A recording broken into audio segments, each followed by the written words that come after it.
야담상회를 찾아주신 마님들과 선비님들 감사드리옵니다. 여러분들의 간에 두루 안복이 깃들기를 기원합니다. 그럼 오늘의 이야기 시작합니다. 옛날 옛적 이경 무렵의 늦은 시간이었습니다.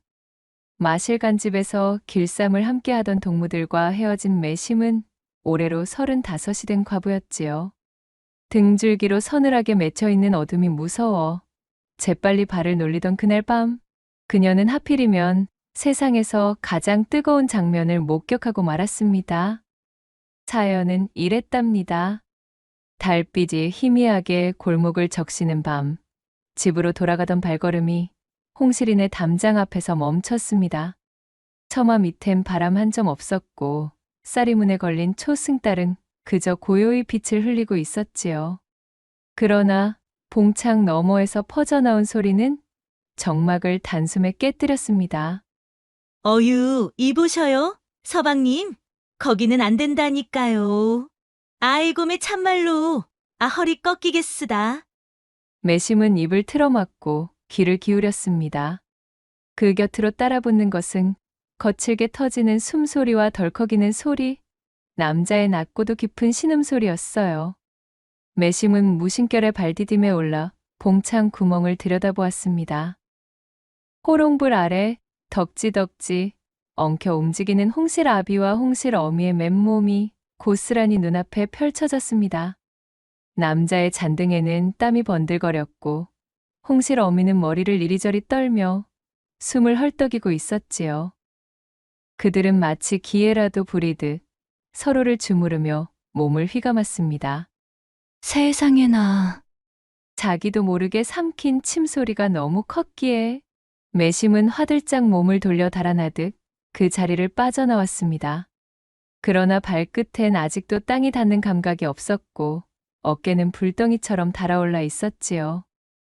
집에 돌아온 매심은 물을 2바가지나 들이켰지만 속은 여전히 타들어갔습니다. 등에는 식은땀이 줄줄 흘렀고 부채를 아무리 흔들어대도 열은 사그라지지 않았어요. 풀벌레 울음소리마저 한숨처럼 들렸지요. 매심은 이불을 걷어차고 앉아 지난 세월을 하나하나 떠올렸습니다. 이놈의 박복한 인생, 내 팔자란 것이 도대체 뭔지, 저런 남사스러운 남의 집 재미 보는 꼴이나 지켜봐야 하는 신세라니.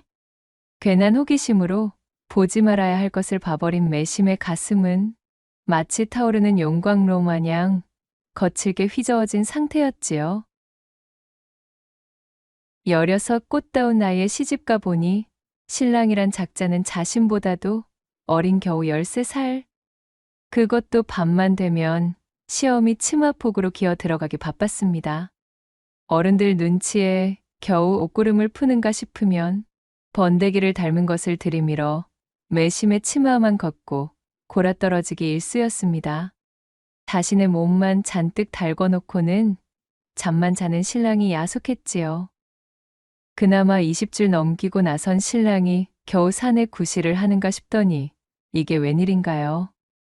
그때부터 시작된 신랑의 잔기침이 끊이질 않았습니다. 기침 소리가 멎을 무렵엔 이미 황천을 향해 먼저 떠나버린 신랑이었어요. 청산과부가 된 매심은 사흘 밤낮을 울다 시부모 봉양에 매달렸습니다. 시부모 2분이 세상을 떠난 건 지난해, 그제야 그녀는 이 넓은 집에 홀로 남게 되었지요. 한숨 돌릴 틈이 생기자 외로움이 틈이 팼고 마른 논처럼 갈라진 마음엔 곧 허망함이 스며들었습니다. 참으로 나만큼 기구한 여편네도 드물 것이요. 제 팔자에 대해 한탄을 하고 있자니 닭장 쪽이 시끄럽게 요동치며 소란한 소리가 들려왔습니다. 매심은 호청을 걷고 문틈으로 조심히 내다보았어요. 달빛 아래 동네 젊은 것들 둘셋이 담을 넘어 매심네 닭을 훔쳐들고 도망가고 있었지요. 저런 야, 이 도둑놈들아, 거기 서진 못해. 매심은 홧김에 문을 박차려다 그 자리에 주저앉고 말았습니다.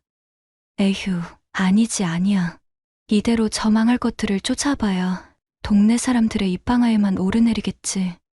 과부가 드세니 복이 없는 것이라느니, 그 성질머리라 맞춰줄 사내가 없어 혼자 사는 것이라느니. 괜한 안주거리나 만들지 말고 그냥 모르는 척 하는 편이 낫겠구나. 매심은 한숨을 푹 쉬고는 창호문을 닫고 다시 방 안으로 들어왔습니다. 가장 견딜 수 없어 지쳐있던 것은 바로 주변 사람들이 자신을 향해 수군거리는 지나친 관심이었지요.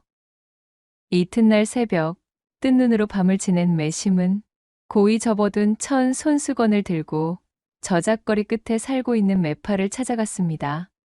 그리고는 쭈뼛거리며 방에 들어서 흐느끼던 말문을 열었지요.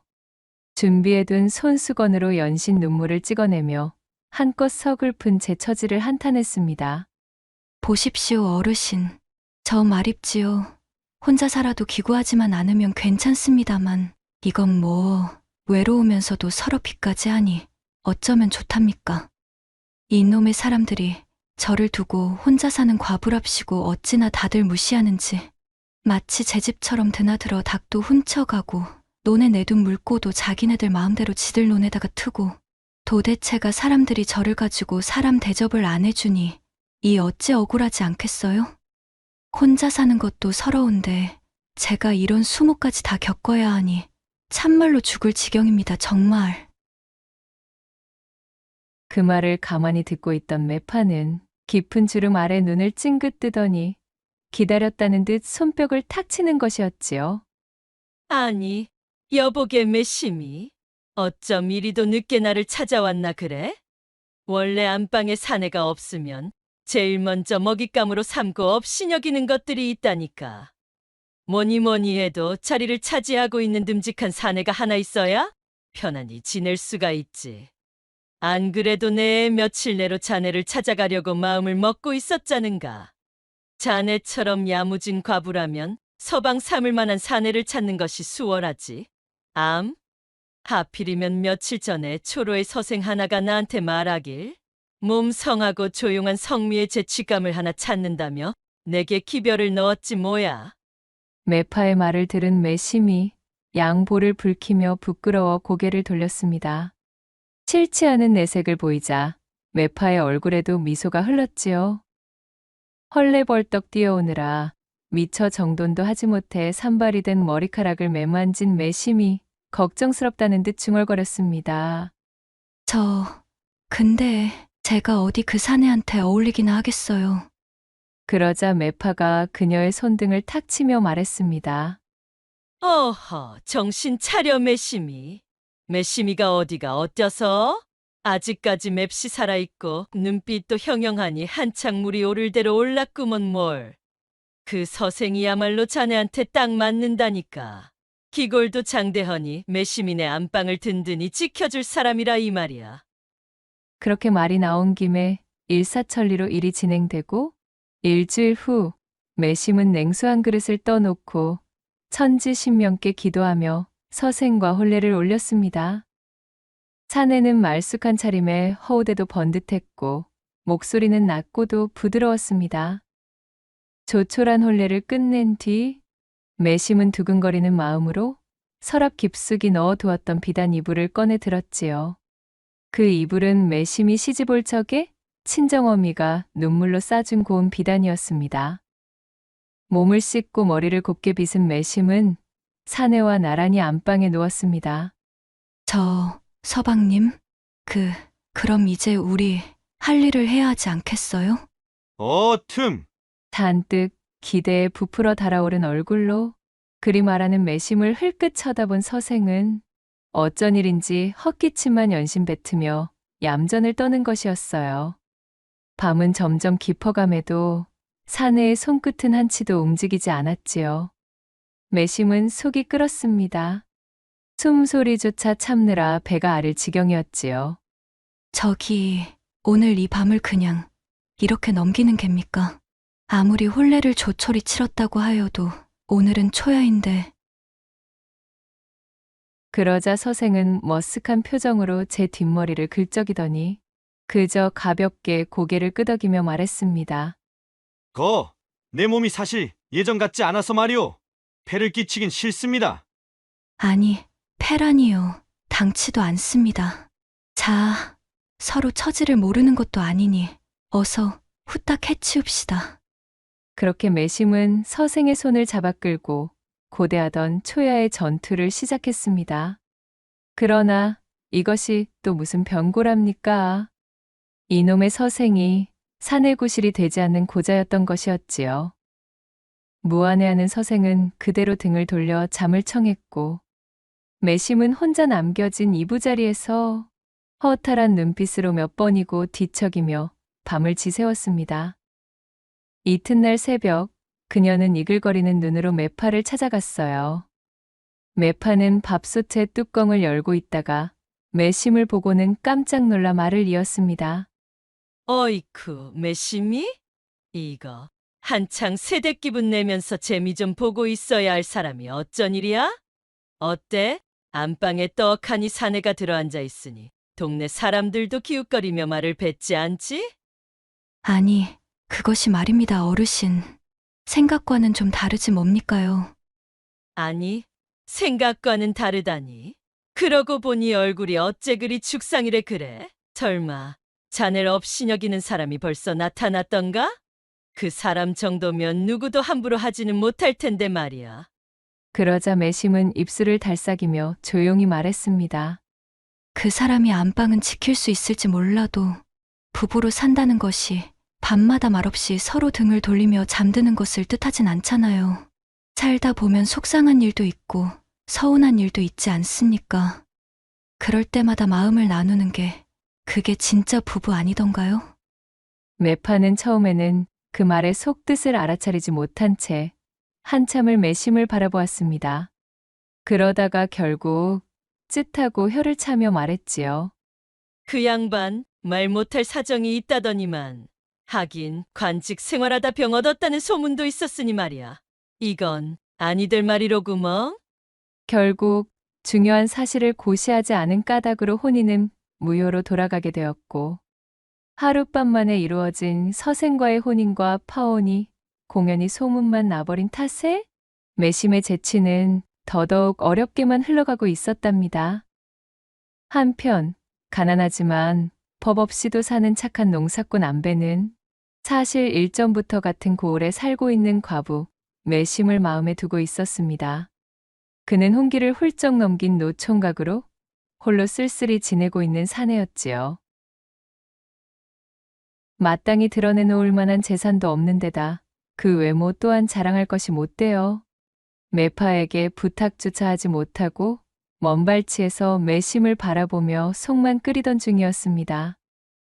하루는 안배가 장터에 나와 같은 농사꾼 동료들과 함께 이런저런 이야기를 하는 도중이었습니다. 그는 주변의 소문을 탐문하는 척하며 줄곧 매심의 이야기만 늘어놓고 있었지요. 사람들이 뭘 잘 모르고 있는 거요. 매심이 얼마나 좋은 여인인데. 얼굴도 곱고 손재주도 좋고 게다가 생활력은 또 어찌나 좋은지. 청상과부가 되고 나서도 그 시부모들 봉양까지 다 하면서 장례까지 융숭이 치러주지 않았던가. 그런 여인은 둘도 없지. 아, 이를 듣던 한 농사꾼이 껄껄 웃으며 되물었지요. 아니, 이복에나 안배, 자네, 노총각이 어찌 그리 과부 사정에 밝은가? 그리도 매심이가 좋으면 차라리 거기 장가를 들게나 혼자 그리 마음 졸이며 끙끙 앓지 말고 말이야. 그러자 안배가 손사래를 치며 말했지요. 어이구, 매심이 같은 여인은 나 같은 놈 눈에는 그저 아까운 사람이지. 그냥 하늘에 떠 있는 별 같은 거요. 바라보기는 하지만 내 손에 닿기는 너무 먼 사람인 거지 뭐. 머리를 긁적이며 중얼거리는 안배의 말을 들은 주변 농사꾼들은 낄낄대는 폭소가 함께 그의 연심을 놀려먹기 바빴지요. 그러던 도중 안배 역시 매심이 웬 허우대만 쓸만한 서생 하나를 안방에 들어앉혔다가 그 다음날 파혼을 하게 되었다는 소식을 저작거리에서 접하게 되었고 이를 두고 사람들이 입방아를 찌으며 그녀에 대한 험담을 하는 것까지 알아버렸지요. 어허, 저런 저 망할 사람들이 매심이 얼마나 훌륭한 여인인 줄도 모르고 저리들 가벼이 입들을 놀리고 앉아있단 말이오 그래? 안배는 더 이상 이를 두고 볼 수만은 없었습니다. 자신이 짝사랑하는 여인이 고을에서 이런 취급을 받는 것을 견딜 수가 없었지요. 이대로는 아니 되겠구먼. 이렇게 사람들의 소문거리로 전락하게 둘 수에 없지를 않은가? 당장에 그녀의 안방을 차지하는 것은 욕심이겠지만 되든 안 되든 내 당장에 그녀에게 내 본심을 내보여야지. 그렇게 안배는 용기를 내어 매심에게 접근을 시작하였으나 결과는 참담했습니다. 매심은 서생과의 일 이후로 완전히 사내에 대한 마음을 닫아버린 것이었어요. 아니, 이보시오, 매심이. 어찌 그리 매몰차게 거절부터 하시는 것이오. 나라는 사내에 대해 조금 알아볼 시간 정도는 낼 수 있는 것이 아닙니까? 그런 소리 마셔요. 저는 이제 몽땅 다 포기하고 살랍니다. 속 시끄럽게 사람들의 입방아에 오르내리는 것은 지긋지긋해요. 그러니 나를 좀 가만히 내버려 두셔요. 매심은 그렇게 자신을 찾아오는 안배를 매몰차게 걷어내기 바빴고 안배는 자신의 마음을 제대로 전할 기회조차 가질 수가 없었지요. 하지만 안배는 굴하지 않았습니다. 그는 전략을 바꿔 매심에게 부담을 주지 않으면서도 그녀의 곁을 지키는 방법을 택했지요. 한밤중 매심의 집 담벼락을 넘어 닭을 훔치려던 사내놈들의 뒷덜미를 잡고 획 바닥으로 내동댕이 쳐버린 안배가 말했습니다. 야이, 닭설이나 하는 망나니들아. 남의 집 재물을 탐하는 것이 그리 즐겁더냐? 다음부터 한 번만 더 이 집의 담벼락을 넘어서 닭을 훔치려 들련 그땐 내 쇠스랑을 들고 와서 니놈들을 잘근잘근 혼내줄 테다. 알겠느냐? 허우대가 튼실한 안배가 무서운 눈으로 그리 말하니 젊은 사내들은 혼비백산하여 고개를 끄덕이고는 도망쳐버렸지요. 시간이 좀 더 지난 날씨가 매우 추워진 겨울, 안배는 매심이 고불에 걸려 누워있다는 소문을 들었습니다. 그는 장터로 달려가 일부러 가장 속이 알찬 겨울배만 골라 샀지요. 그리고는 그녀의 집 문 앞에서 배를 들고 한참이나 서성였습니다. 어쩔 수 없이 대문 앞에 배 한아름을 놓고 사라진 안배는 사흘 뒤 기운을 차린 얼굴로 장터에 나온 매심을 발견했습니다. 어휴, 말도 마셔요. 고풀이 얼마나 심하게 들렸는지 내 정말이지 죽다가 살았지 뭐겠어요? 헌데 누가 고맙게도 밖에다가 겨울배를 놓고 갔지 뭔가요. 안 그래도 배숙이 너무 먹고 싶었는데 그 덕에 살았지요. 누가 가져다 놓은 건지는 몰라도 감사 인사를 하고 싶은데 그 뒤로는 소식이 없네요. 하며 장터 사람들과 이야기를 나누고 있는 매심을 바라본 안배는 입꼬리만 살짝 올리며 뒷짐을 지고는 만족한 듯 씩 웃어 보였답니다. 그렇게 시간은 더욱 흐르고 이듬해의 봄, 상기슬게 고사리가 한창 고개를 들 무렵이었습니다. 설핏한 안개가 걷히기도 전부터 매심은 치마를 걷어붙이고 산으로 올랐지요. 서생과의 일이 그리 되고 그녀는 누구보다 부지런히 몸을 움직였습니다. 바쁘게 몸을 놀리는 것만이 주변의 수근거림과 그날의 민망함을 덮을 수 있을 것만 같았기 때문이었어요. 한 움큼 고사리를 꺾으며 분주히 손을 놀리고 있으려니 산 너머에서 누군가 휘파람을 불며 나타나는 것이었어요. 어이쿠, 누가 이렇게 새벽부터 산을 밟았나 했더니 매심 아낙 아니시오? 자신의 귀에 들리는 익숙한 목소리였으나 매심은 짐짓 못 들은 척 허리를 더 숙였습니다. 그래, 올해 고사리는 손맛이 어떻소이까? 사실 말을 안 해서 그렇지 내가 또 고사리 나물이라면 아주 사족을 못 쓰는데 말이오. 사내의 넋두리에 매심은 손을 멈추고 천천히 고개를 들었습니다. 그는 예상대로 안배였지요. 늘 뜬금없이 나타나 싱거운 수다를 떨다 가는 밭둑으로 가는 남정네. 조용한 산에선 그 특유의 말투가 더 도드라지는 것이었습니다. 언제부터인가 자신을 향해 쉴 새 없는 구애를 펼치는 안배가 매심 역시도 마냥 싫은 것은 아니었습니다. 하지만 그것도 잠시, 그녀는 곧 정신을 다잡고는 한숨을 길게 쉬며 대답했어요. 그것이 나와 무슨 상관이란 말이오? 내가 이 귀한 시간을 쪼개가며 누구 먹이려고 산에 오르겠소? 내가 먹으려고 하는 일이니 오지. 허니 꿈깨시오. 아님 댁이 먹을 고사리는 댁이 직접 캐시던가. 어허, 바로 내 말이 그 말이오. 매심 아낙처럼 손 빠르고 성미 좋은 여인이 어디 혼자 먹으려고만 하겠냐는 말이오. 내 분도 좀 남겨주고. 그만하시오. 매심은 그 말 끝을 차갑게 잘라버렸습니다. 머쓱해진 안배가 슬그머니 꼬리를 말며 매심의 눈치를 살폈지요. 언제까지 이리 내 꽁무니를 쫓아다닐 셈이시오? 그 시답잖은 놈도 이제 지겹소이다. 나는 이제 사내에 대한 풍문이 도는 것이라면 지겨운 사람입니다. 헌데 댁이 그리 나를 쫓아다니고 저작거리마다 내 이야기를 풀고 다니니? 사방팔방 소문이 돌아요. 노총각 안배가 과부 매심 따라다닌다고. 과부 매심한테 아주 죽고 못 산다고. 내가 그것을 좋아할 줄 아시오? 그 말에 안배의 표정이 잠시 얼어붙었습니다. 그러나 곧 어정쩡한 웃음을 지으며 헛기침을 했지요. 그게 다 사람들이 할 일이 없어서 그러는 소리요. 나야 뭐 매심 안 하기 걱정이 되어서 그러는 것이지. 딴 마음 있어선 아니오. 딴 마음이 없으면 왜 자꾸 따라다녀요? 매심은 일어나서 고사리 바구니를 툭툭 털었습니다. 손등에 묻은 진을까지도 괜히 신경 쓰는 듯이 몇 번이고 닦아냈지요. 내가 혼자라고, 참기름 떨어졌다고, 고추 말릴 데 없다고, 닭서리하는 놈들이 우습게 알고 우리 집 담벼락을 넘는다고. 그런 걸 왜 당신이 먼저 알아요? 누구 시켜서 알려준 것도 아닌데 무슨 상관이 있어서. 아니, 그것은 안배는 한 발 다가서려다 말았습니다. 매심이 두 눈을 똑바로 마주보고 있었기 때문이었지요. 어쩐지 차가운 기운이 감도는 그 눈빛에 안배는 얼어붙은 듯 제자리에 서 있을 수밖에 없었습니다. 난 그냥 매심 안 하기 좀 덜 힘들었으면 해서. 그게 오지랖이지요. 난 그런 동정에 머무는 친절이 싫습니다. 안 그래도 풍문이 싫어서 남에게 신세 안 지려고 별짓을 다 하는데 그런 식으로 옆에서 얼쩡거리면 오히려 사람 망신만 시키는 거 모르시오? 안배는 작게 입술을 깨물었습니다. 그리 곤란하게 만들려던 것이 아니었는데 그 말이 입 밖에 맴돌았어요. 말수가 많은 그였지만 그날따라 할 말이 떠오르지 않았습니다. 몸을 획 돌려 집으로 돌아가는 매심의 치마자락이 바람에 펄럭였습니다. 안배는 그 차가운 뒷모습에서도 매심의 선이 너무 고왔기에 치맛자락에 봄 햇살이라도 걸린 듯한 착각을 했지요. 그날 이후 안배는 당분간 매심의 근처를 찾지 않았습니다.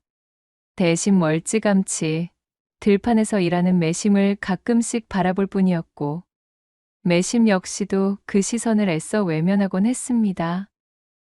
그런 일이 있고 며칠 뒤 매심은 이마에 손을 얹고 한참이나 망설였습니다. 몸살 기운이 골 깊숙이 파고들어 팔다리가 저릿하고 머릿속이 멍멍했지요. 그러나 이대로 끙끙 앓고만 있을 수는 없었습니다. 어이구, 이리 골골거리고만 있으면 쓰나. 배숙이라도 먹고 얼른 일어나야겠다. 그녀는 쌈짓돈을 꺼내 들고 장으로 향했습니다. 장까지는 고즈넉한 시냇길과 언덕배기를 넘어 10리. 하지만 꿀에 배를 넣고 푹 꼬아내면 쓰라린 속도 풀리고 기운도 돌아올 거란 생각에 매심은 허리춤에 거치마를 고쳐매고 바삐 발걸음을 옮겼습니다. 겨우 도착한 장터에 국밥 냄새가 뒤섞인 속에서 매심은 배 3개와 꿀 한 단지를 샀습니다. 꿀장수는 수염이 덥수룩한 사내였어요. 삐걱거리는 수레 옆에 고운 항아리를 쭉 늘어 세우고 귀한 꿀이라며 자랑스레 떠들어댔습니다. 이 꿀이 말이오. 지리산 토종벌이 딴 꿀이라오. 기침이며 몸살이며 뼛속까지 뚫리는 약이요.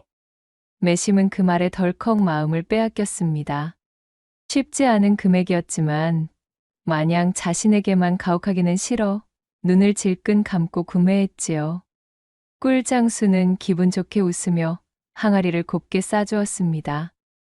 집에 돌아와 조심스레 뚜껑을 열었을 때 매심은 숨을 들이켰습니다. 겉보기엔 진한 호박빛 꿀이었지만 뭔가 이상했습니다. 숟가락을 깊이 찔러 넣었는데 이것이 어찌 된 일인가요? 진짜 꿀은 위층만 얇게 덮여 있었고 그 밑엔 끈적하고 탁한 조청이 듬뿍이었습니다. 이럴 수가. 이 인간이 나에게 이따위 것을 지리산 꿀이라면서 팔았단 말이야? 매심은 허탈하게 웃다가 금세 이맛살을 찌푸렸습니다. 조청 섞인 꿀단지를 1000조각으로 둘둘 말아 안고 다시 장터기를 뛰다시피 달려갔지요. 그러나 꿀장수는 온데간데 없었습니다. 그 자리에 있던 건 시든 채소와 빈 통 몇 개뿐이었지요. 며칠이 지난 뒤 다시 장날이 돌아왔습니다. 매심은 새벽부터 장터에 나가 온 장 구석구석을 훑었습니다. 거적을 들춰보고 국밥집 뒷마당도 엿보았지요. 그러기를 한참 주막문이 삐걱 열리더니 사내 하나가 비틀비틀 나오는 것이 보였습니다. 아니, 저놈이다. 꿀장수를 알아본 매심은 두 손에 꿀단지를 들고 그 앞으로 다가갔습니다. 입가엔 술냄새, 눈은 개슴츠레한 사내는 그녀를 힐끗 보고는 인상을 찌푸렸지요. 여보시오, 지난번에 내게 판 꿀, 그거 가짜지요? 이게 전부 조청이잖소. 내 돈 어서 돌려주시오. 매심의 목소리는 떨렸지만 단호했습니다. 하지만 사내는 피식 웃더니 고개를 끄덕거리며 매심을 위아래로 훑어보았지요. 내가 당신한테 꿀을 팔았다고? 어허, 글쎄, 기억이 전혀 안 나는데. 분명히 당신이었소. 수염도 같고 말투도 똑같았소이다. 아이고, 이런 수염 가진 사람 세상에 얼마나 많은 줄 아시오?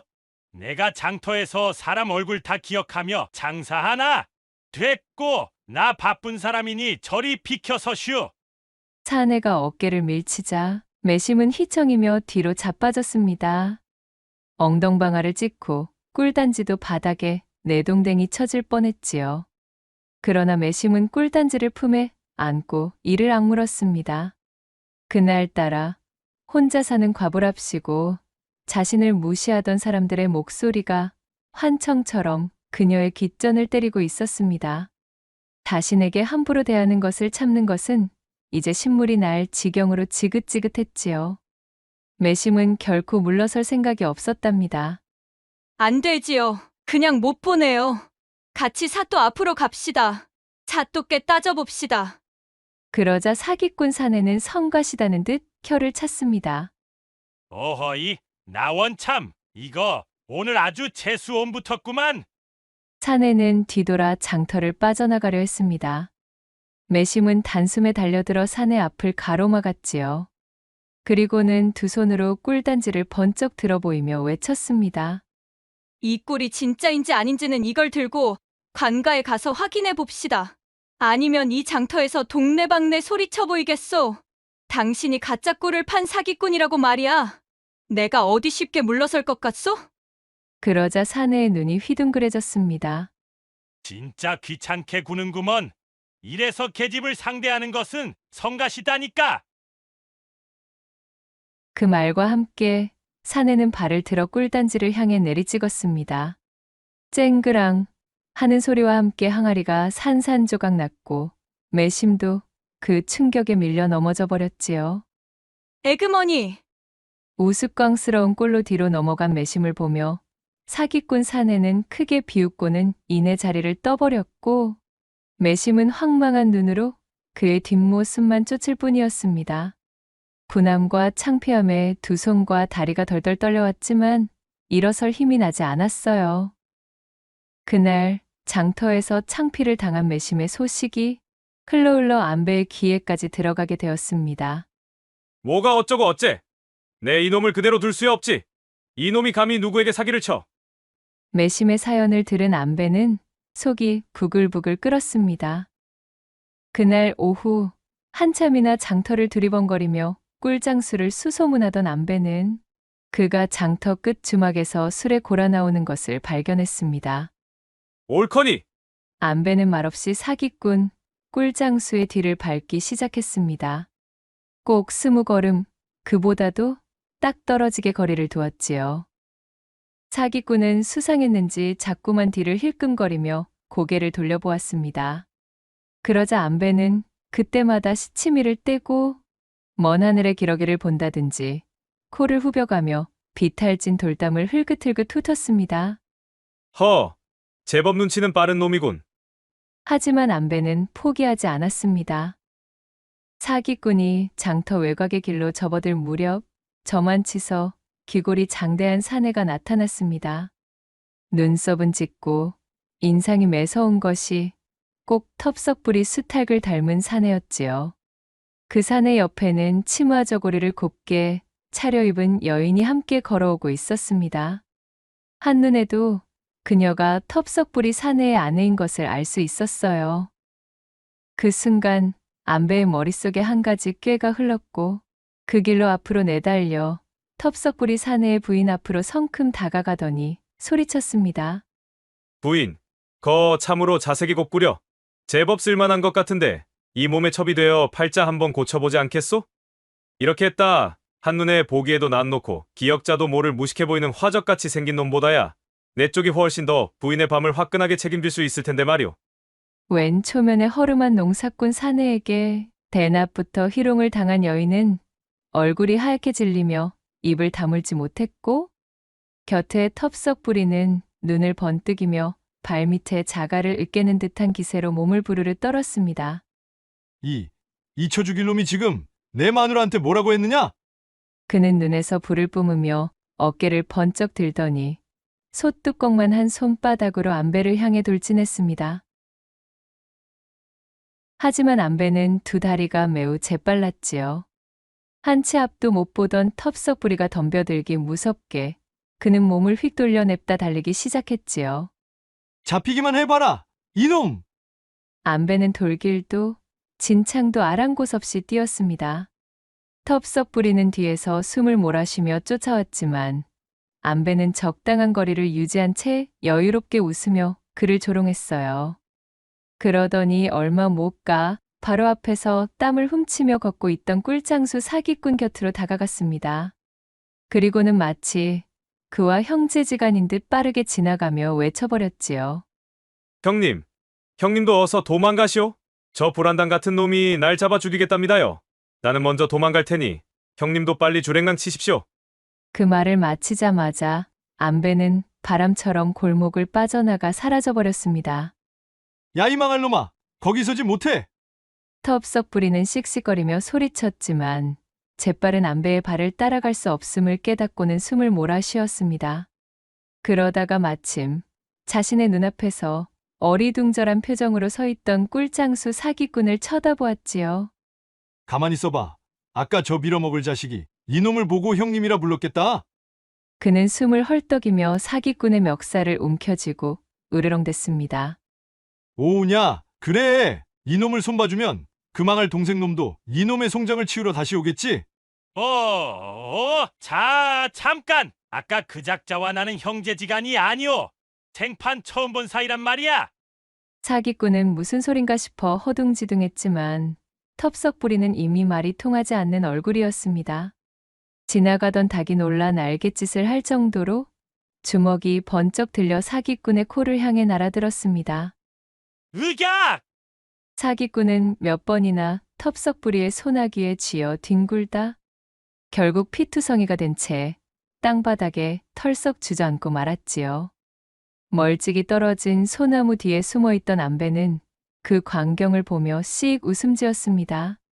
허허, 됐구먼. 신명나게 제 성질대로 사기꾼을 요리한 텁석부리가 자신의 아내를 데리고 고개 너머로 사라지자 안배가 살금살금 내려왔습니다. 사기꾼은 이미 의식을 잃은 듯 머리를 숙인 채 끙끙거리고 있었지요. 안배는 그의 주머니를 뒤적거렸고 곧 조심스레 꺼낸 쌈지에서 매심히 지불했던 꿀값을 찾아냈습니다. 그 돈을 손에 쥐고는 휘파람을 불며 한마디 했지요. 에라이 사기꾼 놈아. 남의 눈에서 눈물 나게 하면 네 눈에서는 피눈물이 나야 맞는 법이여.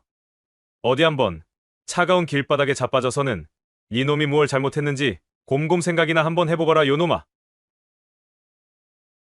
그리고는 꿀내음이 은은하게 풍기는 그 골목을 지나 매심에게 돌아왔지요. 그는 꿀값으로 가져온 돈을 매심에게 내밀며 말했습니다. 여기 있소. 사기당한 꿀값 되찾아왔소이다.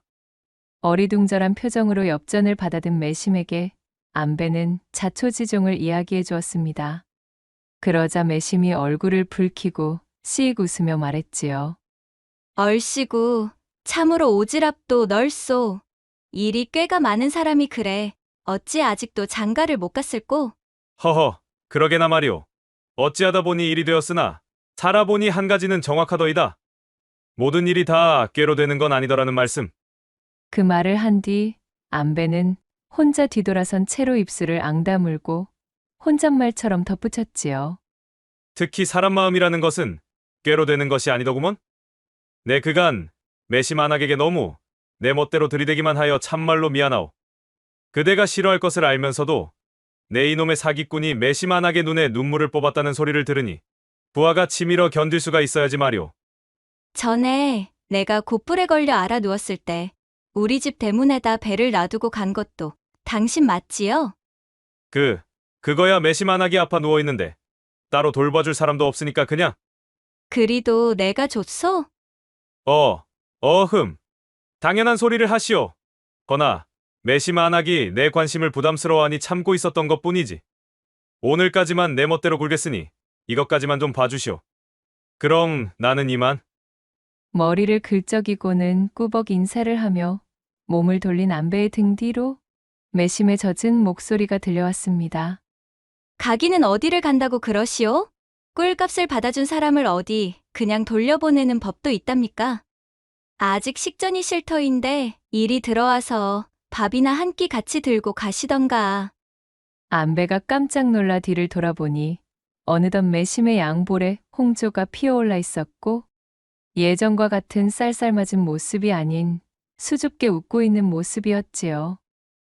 부엌을 향해 쏙 들어가 버린 매심의 뒤로 쭈뼛거리는 안배의 걸음이 뒤따랐고 그것이 훗날 이 두 사람이 부부가 되어 가시버시의 인연을 이어나가는 첫걸음이 되었다는 풍문이 저작거리에 전해질 때쯤 두 사람은 이미 행복하게 안방에서 깨를 볶고 있었다는 후문이 옵니다.